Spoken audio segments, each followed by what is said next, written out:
Okay, so now let's look at the heat transfer fluid. So what we're going to look at is um, how much energy or how fast can we heat the fluid up that's inside the tank.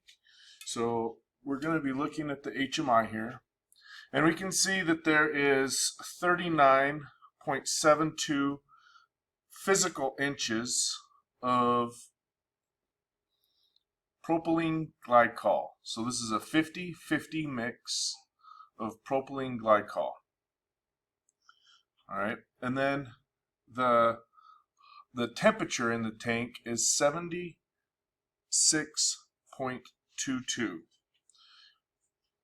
Currently, the heater is off. Okay, so I'm going to start a timer right now and turn on the heater.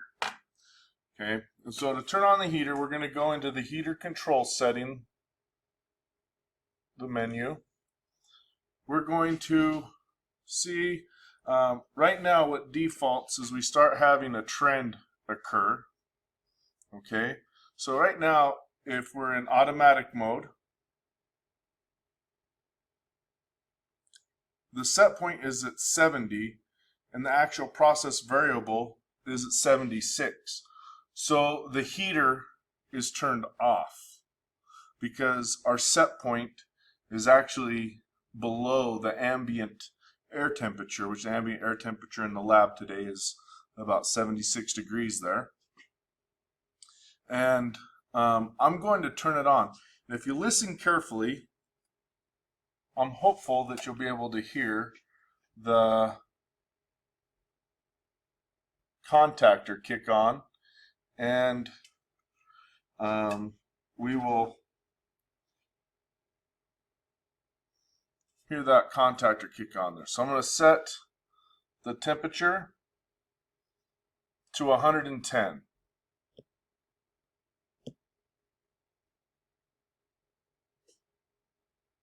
So I don't know if you could hear that kick on right then, but you could hear a little, I could hear a little click. Okay. Now notice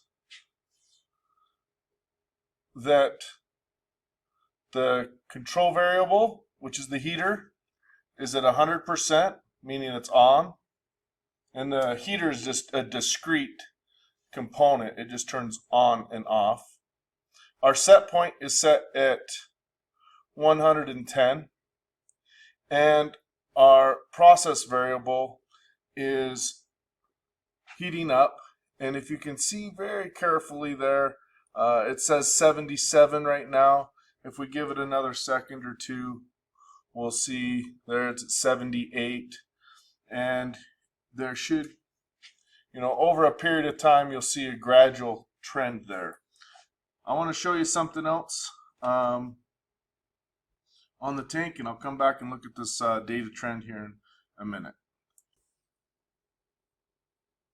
Okay, so right now there's nothing turned on. There's no pumps moving any fluid. This is just a fluid that is static in the system. The only thing that's turned on is the heater. Okay, and so since this is a liquid, remember there's three forms that we transfer thermal energy: convection, conduction, and radiant. And so right now, because the heating element is in the bottom of the tank, and hold on here, I'm going to move you around and we'll get a better look, and I'll put my a light right behind the back of the tank. But right now, if I hold really incredibly still there, let's see if we can get this. You can kind of see some shimmering there. Let me hold perfectly still. I don't know if you can tell on there. You can see it with a naked eye, but you can actually see convection currents causing. Let's bring that, try there. So it looks like it's moving, And it actually is. What's happening there, you can see the convection current's pretty good. What's going on is the heating element that's on the bottom of the tank is heating up the propylene glycol.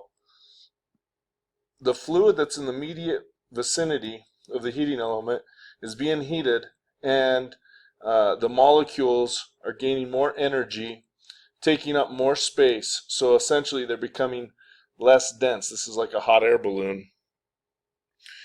And then that hot fluid is rising. And so we're getting all three forms of thermal energy transfer in the tank right now. So this system has a 3 kilowatt heat exchanger. Now, there is going to be some thermal energy that just is lost through the plastic. It's not going to be a perfect or 100% efficient. And you can kind of see that the